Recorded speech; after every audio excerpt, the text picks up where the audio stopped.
learners, welcome to another learning episode. And this time, I'm going to discuss about the updated or revised, or shall we say, the new module. Yes, it's true.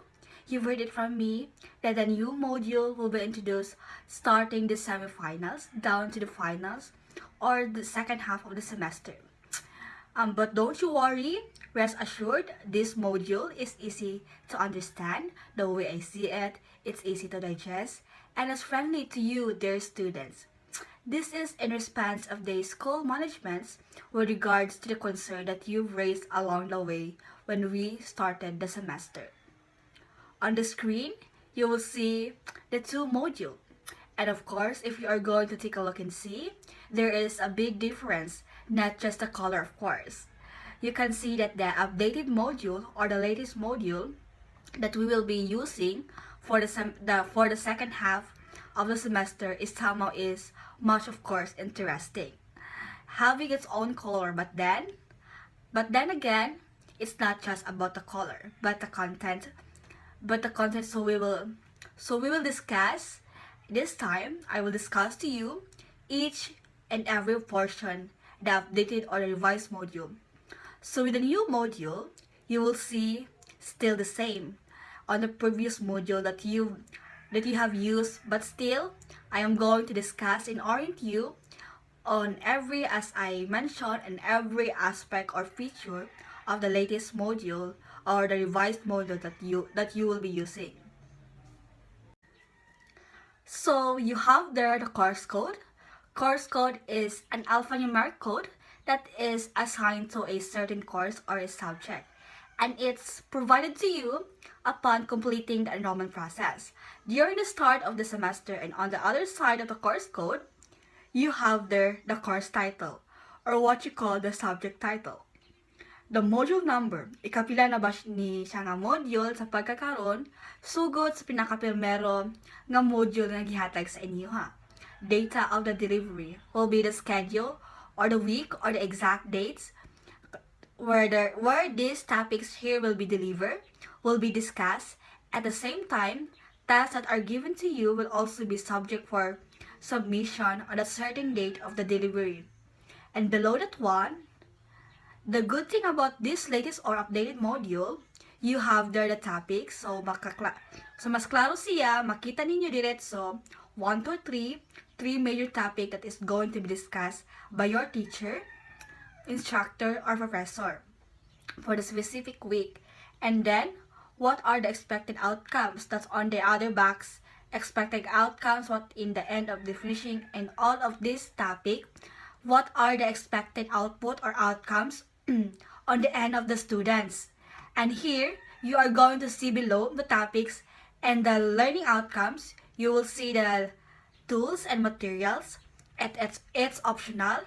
It's optional for the teacher to indicate the tools and materials needed for the learning process or procedure, depending on the topic that he or she will be. So below the topic and the learning outcomes, you will see now that a big difference between the previous module to the present module that we will be using. And if you can see, naka-indicate daily ang inyong mga activities. Meaning to say, na mas klaro siya o mas user-friendly siya. That's the way I see it on my end. The way I understand it, most user-friendly compare sa atong previous module. This one, daily nakastipulate in muhang mga things to do and things to achieve. Now, let's discuss about guided learning, supplemental learning activities, independent learning, and assessment. By the way, students, dear learners, guided learning, supplemental learning activities, independent learning, and assessments, these things that I mentioned, si teacher ang bahala ibutang siya sa 5 ka adlaw nga pagklase sa usa ka semana, online class or modular class. Siya ang bahala to arrange this one depending on the need, depending sa strategy ni teacher, and depending on the topic, mumatter din na siya always and topic nga inyong gidiscuss. So, I will explain one by one what is guided learning, supplemental, independent, and assessment. Again, usbo na ko balik Sa day 1 to 5, si teacher ang bahala mo arrange ani nila. Kung asa ang supplemental learning, ibutang adlaw, maghatag ba si teacher og independent learning, kung saan siya maghatag og assessment. Okay? So, everyday basis na ibutang na ni teacher ang mga activities, including instructions and the links to the learning materials na gamiton niya sa pag-deliver og topic sa inyo ha. So, let's start with the guided learning. So, what is a guided learning? A guided learning indicates here the overview of the activity that you, dear students, will be doing with the guide of your teacher. The idea here is that the teacher and the students is involved in the activity. So let me give you an example of guided learning. Examples are recorded videos. Pwede si teacher mag-upload sa YouTube kung bugat ang file. Then, ihatag lang niya ang mga links sa inyo ha. Dito niya discuss through the recorded video ang topic ninyo. It could also be a recorded audio, a recorded discussion with the aid of the PowerPoint, video conference, discuss and discussion using OBS.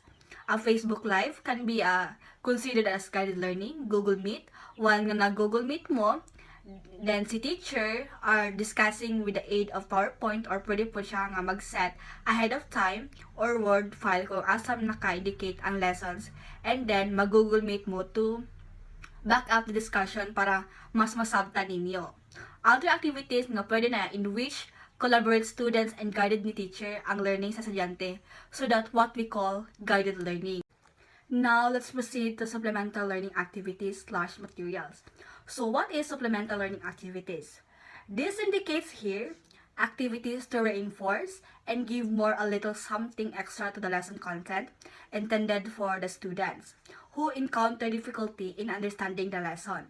Meaning to say, kung medyo lisod ang topic and na students nga wala nakasabot, nag-inform siya ni teacher. Better na mag-inform mo sa inyong teacher if ever dili mo makasabot, so that teacher can prepare something learning activities. And again, this is a reinforcement para mas masabtan ninyo o para mas maintindihan ninyo og inyong lesson. So, to give you an example of supplemental learning activities, these are writing activities, pwede mo pagamon og reaction paper, essay, and oral activities, as well as supplemental learning activities. Comprehension and reading activity, naipasa si teacher sa inyo ha, send sa inyo ha ang file and post maybe on Google Meet or send via Messenger or send in your official email. Ibabasa sa inyo ha, then there are corresponding questions of activities, and after that one, pwede si teacher maghatag og quiz to evaluate kung iyang ipagibasa or reading activity na sabtan ba. And then, or naapoy vocabulary, again, a supplemental learning activity. This is just a reinforcement. Depende ni siya sa sitwasyon, sa topic, or kabugaton sa topic, or ang pagsabos o sa kastudyante, and it is necessary na ihatag sa tibok klase. If pag-evaluate ni teacher, pag-assess ni teacher, lisod ang topic, and then, pagtanaw niya sa result, maybe sa examination or response sa mga activities yung gipagaman niya, dili maayo ang score, so that the time nga reinforce si teacher, yes, pwede siya ihatag ang supplemental learning activities sa tanang estudyante sa iyang subject, but if dili pod na yung mga estudyante nga nakasabot lang, okay ra, madala ra, ato sa mga estudyante nga wala kaayo kasabot, mao tagaan og focus si teacher og supplemental learning activity. Now, let's proceed to the independent learning. So, what is an independent learning? It indicates here that the activity that the students will be doing without your guidance of the teacher. The idea here is that the student will do the activity independently. Mauna ni sila ang mga activities na like pagamon ni teacher o video recording with regards to your understanding on the lesson, that the independent learning activities or the other activities na ikaw lang ang bubuhat. But of course, since being on the independent learning activities, it is really good if you are being honest na kamugyod ang digama. Dili ginama ninyo sa inyong mga mama magpapa or sa inyong kaila or sa inyong ate o kuya. Again, it is an independent learning. If you need a help, yes, of course, you can ask for help. But it doesn't mean na sila ang inyong pabuhaton sa inyong mga independent learning. Now, let's proceed to assessment. So, what is an assessment? It indicates here the details of how to measure your learning of your students. Of course, kinahanglan po na mo ma-evaluate kung nasabtan ba ninyo, nakat-on ba mo, so how we can do it. Mag-evaluate ka na mo through assessment, so formative and summative assessment can be incorporated. Example of these are quiz, journals, assignments, stimulations, graphic organizer, essay, portfolio projects, short quiz or long quiz, and oral recitation or oral questioning. These are the form of assessments. So, pwede ni teacher buhaton ni na day 1 will be a guided learning. Hatag lang siya og activity, hatag lang siya og video recording sa lessons, say for example sa topic number 1. And then, sa pagka-day 2, maghimo na po siya og another video or audio makaha supported by a PowerPoint presentation. And then on day 3, since nahatag niya ang duha ka lessons, pwede siya maghatag sa inyo og assessment or pwede po siya maghatag og independent learning. So strategy na ni teacher unsaon na niya pag hanay sa iyang module kay mas makasabot siya sa content og sa need kung unsaon mas dali niya masabtan ang topic. And part of this one also usually your teacher may need to do once a week, may need to call for a Google meeting, a virtual meeting sa inyo if could be the purpose to discuss orient you, for it could be on the first day of the week para ma-orient mo sa inyong topics, things to do and things to achieve ng mga deadlines, and all possible questions pwede na buhaton ni teacher on first day before siya maghatag sa mga guided learning.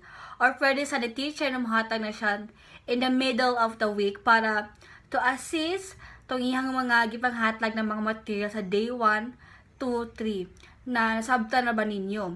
Wala bang may mga putana or pwede po ni siya ibutan ni teacher on the day 5 na ang virtual meeting sa inyo to assess or able to achieve those things from day 1 to 4. Asa ba mo nalisod o sa kinahanglan niya buhaton para matabangan mo or pwede ni teacher gamiton ang day 5 as your assessment day na it could be a summative test or a long quiz covering from day 1 to 4 nga mga lessons na iyang gihatag. Lastly, part of the new module, the same as our previous module, there is the reference section, and which did he indicate ni teacher ang mga books na reference niya, ang mga website, it could be a book, a learning book na nakuha niya sa mga internet, or it could be mga links sa YouTube and other avenues asa siya makakuha og reference diri niya indicate sa reference section. So, mao to learners, mao to ang bago ninyo karon nga module. So far, the way I see it, I know dili mo maglisod. The purpose that ang school management revised this module is for the sake of you, dear students. Di mo malisod sa primero sa taog sa tanan sa pagsabot sa mga learning materials na isa ni teacher, at the same time guided mo along the way. That's why mas detail siya sa day 1 to 5, and if na po may pangutana with regards to the module, please you can leave a message or you can comment down below, or you approach your teacher for further discussions with regards to this module or flexible learning na bago atong gamiton from semifinals down to the finals. Gamay na lang. Hapit na mahuman ang semester.